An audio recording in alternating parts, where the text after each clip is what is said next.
This class I've titled "Your Body is Your Friend" because ideally what I want to, for you, not only to show you, but I want you to really understand why it's really important to kind of interact with it, is that your body is your friend. And that anything that shows up on the physical body is a reference to something that's in your unconscious mind. And we're going to get into all the layers of the unconscious. It is not just two. There's multi-layers of what the mind and the body relate to. But the basics is, let's say there's a iceberg, and above the water is your conscious mind, and what's below is like submarine, right? So the subconscious is what's below your average awareness. The conscious you're aware of. You're like, this person irritates me, and I don't like peanut butter. We're conscious of certain things, but the unconscious, 90% of us, our mind is unconscious, and it's the unconscious that sinks our ships. And the analogy that I use there, I'm kind of corny with analogies sometimes, but Titanic got sunk by the iceberg, right? But it wasn't what was above the water. It was a part of the iceberg that was below the water that ripped open its hull. So what sinks our ships in life are the things that are in our unconscious mind, and most of those come from childhood programming. And not that we, no one in here has had a perfect childhood. I don't know of anybody that ever has. And I believe personally that our parents do the best they can with what they have. And unfortunately, what I term passing the poisonous apple is whatever bad experiences they have, unless they've transformed it, they can't help but pass it on. Whether it's through actions or words, they just can't help but pass it on. And then we kind of do the same thing.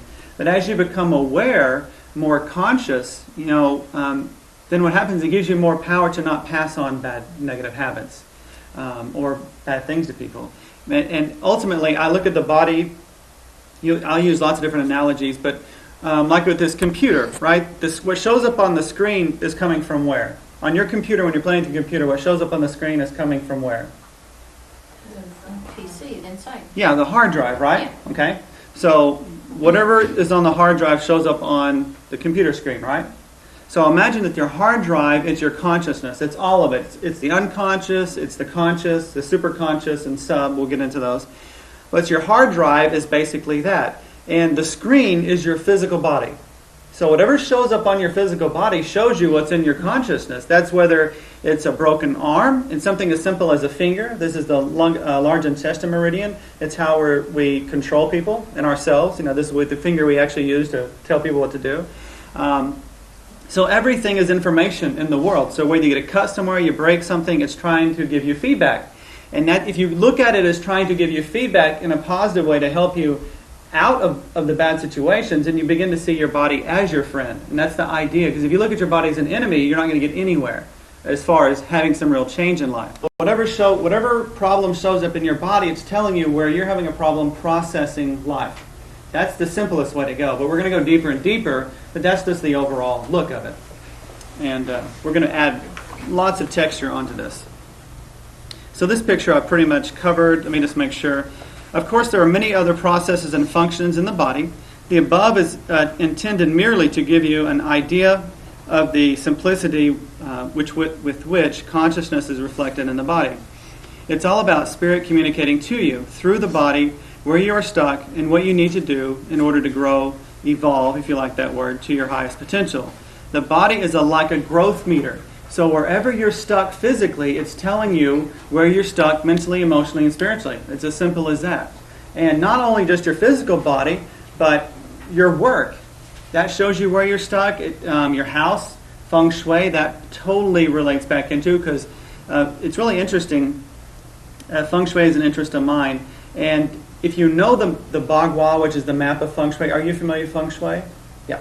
So the Bagua, when you walk into somebody's house and you kind of lay that Bagua, which is like the compass or the map over, you could not even know that person, but you could walk in and look at their house and read how they really are based on the feng shui. Because we unconsciously do the same thing in our physical reality that happens in our physical body. So whatever shows up in our reality, because everything outside, everything my eyes see are what's on my computer screen.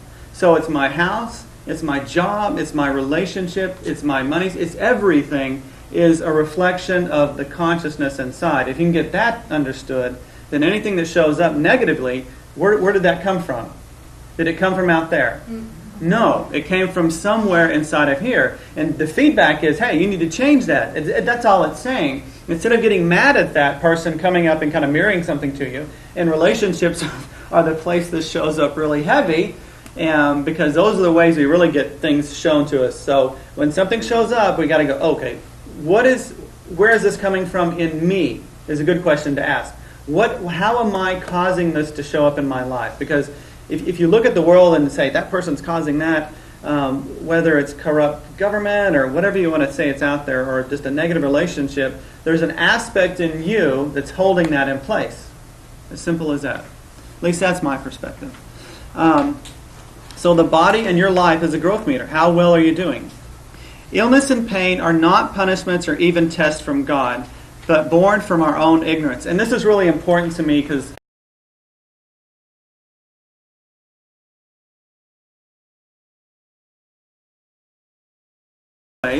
and I've seen a couple of people that could not get better because they were thinking in some way that God was testing them for their illness. And to me, that's a big trip up, because I don't think God tests you. We test ourselves. So whatever shows up in our life, remember, is coming from us. And it's a shame when I see people that can't get past that concept that God is not punishing them, because they'll hold on to a pain and not do some things to get better. There's a deeper process to that, and I'll uncover it for you. But just be aware that I really don't think physical things that show up bad in our life are punishments from God. It's just the reality of reflecting where we're missing inside. And really, anything negative shows up is trying to get you more in sync with Spirit, more in sync with God, if you like that word. To me, I'm not picky about the word. Jesus, God, Buddha, Allah. To me, they're interchangeable, because it's like 10 different people looking at the same information. They're all going to interpret it differently. And to me, when we get caught up on, and I try to use loose terms sometimes, but like as soon as I say Jesus, we already throw our mental concepts onto that, right? Or I say Sophia, which is the feminine concept of that. We start throwing our projections and our judgments on them, and that separates us. So to me, instead of what religion is meant to do is connect us. And if you look at the word religion, always means like doing something again, right? And religion relates to the ligaments in our body. And what do the ligaments in our body do? They connect. So religion basically means to reconnect. That's all it's about. But we were never separated to begin with. It's just the concept, right? But the fallacy in that is that religion, instead of doing the reconnecting it's supposed to, we tend to start pointing fingers. This group, Romans killed the Baptists. Now the Baptists pursue the Wiccans, and on and on and on. It's insanity, to me. So mind-body connection. There's these three spheres that I mentioned before. The mind. The mind is the learned knowledge, emotions, thoughts, thought processes, beliefs, DNA, information, social and environmental influences. So wherever you're born, you've already been born into programming. Seriously. I mean, if you're born Asian, you've already got a particular belief system there. Born into white America, you have another belief system there. I am super thankful that I wasn't born into a racist family, because that's programming you get right from birth, and you can't help but that affect your life, and it's horrible because all that does is separate you. So to me, I'm coming to the point where the more beliefs you have about reality, actually the more you can't even interact with it in a healthy way, because the more beliefs you have, it separates you more and more and more. And all of us have heard these little stereotypes. We can recognize them, and sometimes we even said them ourselves. But those are just basically limiting ideas that, like, the collective has bought as a whole. And the collective is basically, around the globe, humanity is like connected together. And you can tap into that information. We've done it in groups before. It's pretty powerful. So the mind relates to the consciousness, the subconscious, the sub-subconscious, the sub-super, and the superconscious. The superconscious is where you actually plug into God, if you will. And to me, we all, at different times in our lives, plug into this purity that just comes through. It's like, you ever been in a situation where somebody needs to hear a certain thing, you don't know what to say, but the words come right through you? That's like plugging into something beyond your own awareness, right? And we've all done it. And we can do it more and more. If you're conscious of it, you can consciously do it. You can kind of dip into that pool. The energy body. So you can see how I've got the mind in the blue circle, the energy in the yellow, and the body in the red. The colors here don't really matter too much at this level. It's just some colors I used. But I want you to see that the energy is in between the mind and the body.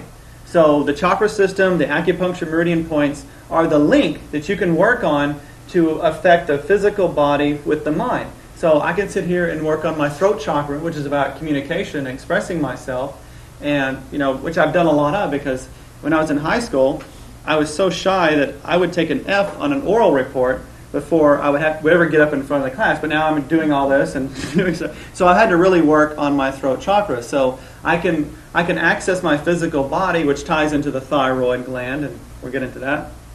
So by working with my chakra system, I can affect my physical body and my mind at the same time. Same thing with tapping.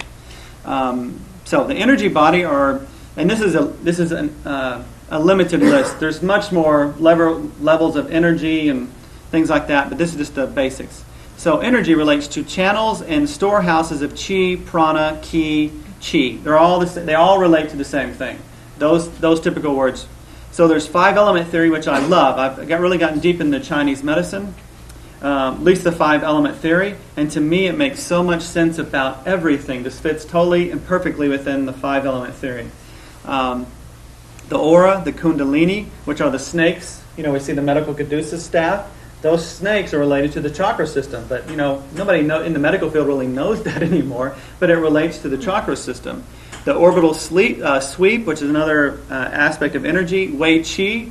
Wei Qi is an energy force that goes inside the body about 2 inches and outside about 2 more. And this is what martial artists develop to break bricks, because you're not really slapping your physical hand against a brick or a piece of wood. You're developing this Wei Qi. And sometimes you're not even really taught that, but you're giving exercises that do develop it. And the stronger it is, I've seen people that iron shirt. What they'll do is they'll do these exercises to build the chi of their body so strong that you can stab it with a knife and it won't penetrate.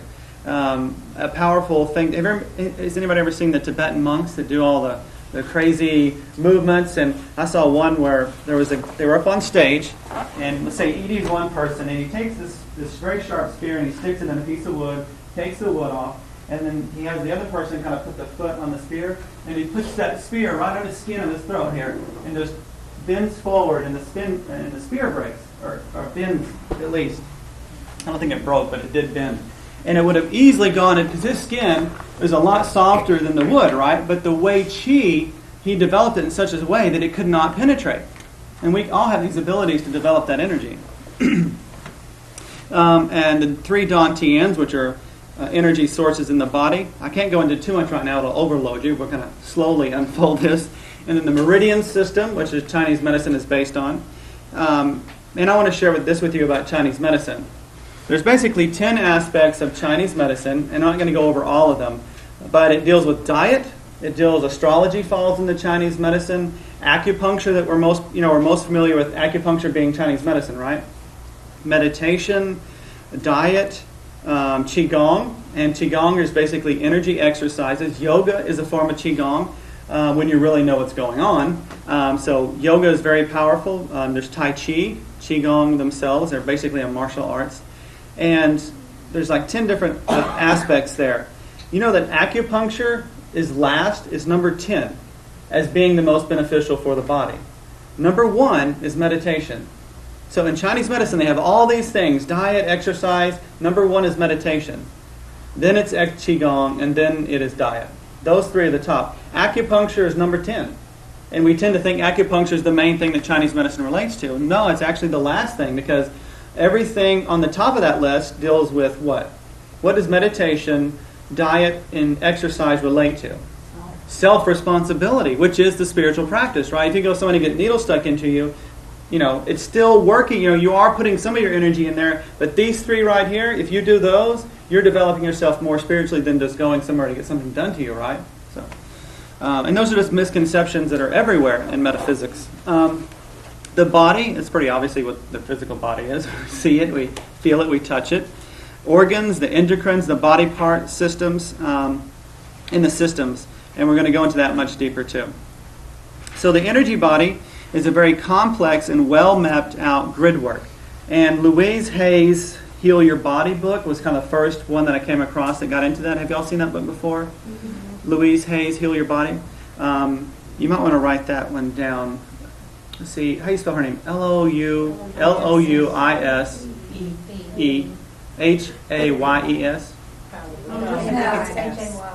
Hayes. And it's Heal Your Body. And the cool thing about the book is if you flip through there, it's long ways, and it'll give you an ailment, and it'll give you an affirmation that relates to it. And when you have that ailment and you look in there, it's like, oh, that relates, because it's really cool, because it'll say like sore throat, okay? You look into the book, it shows you sore throat, it's like you're not speaking your truth. And you look at your life, honestly, it's like, oh yeah, I'm not.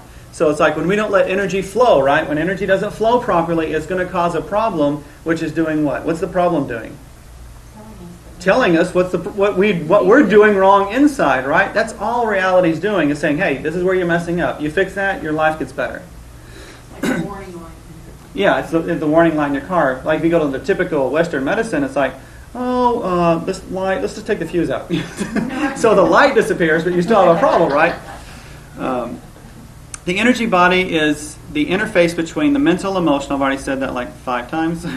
The energy grid work can be used to interpret and address mental, emotional, and physical imbalances, pain, illness, and disease.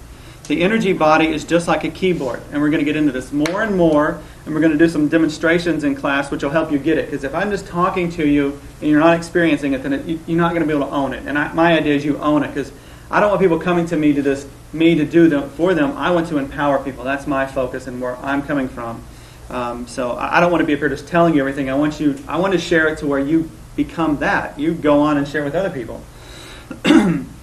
The body, by way of the energy body, reflects our consciousness, and I've already said that lots of times. Pain, physical, mental, or emotional, is caused by stagnation in the energy body. That's the easiest way to say it. In Chinese medicine, for every problem in your body, there are two sources of the problem. One is an energy meridian is completely blocked, or it's diverted in a negative way. So like the lung meridian comes from right up in the upper chest, it comes down the inside of the arm and off the thumb. If the meridian's blocked completely, energy is not flowing where it needs to. That's one cause of a problem. The second is it can be completely diverted to another place. And that slide's coming up. I'll just go to it. To stop pain in response, the underlying block must be addressed, cleared, so that energy can flow freely again. That's the basis of life. It's meant to flow freely. And the definition of life is something that is moving. When something is not moving, it is lifeless, right? And the whole idea of life, or for us to be more full of life, is we got to keep moving. We got to keep going. And where we get stuck in loops, whether it's in physical loops or we're stuck in a particular loop with a relationship or stuck in a loop with money, that's trying to get us information to get past that loop because we're not growing.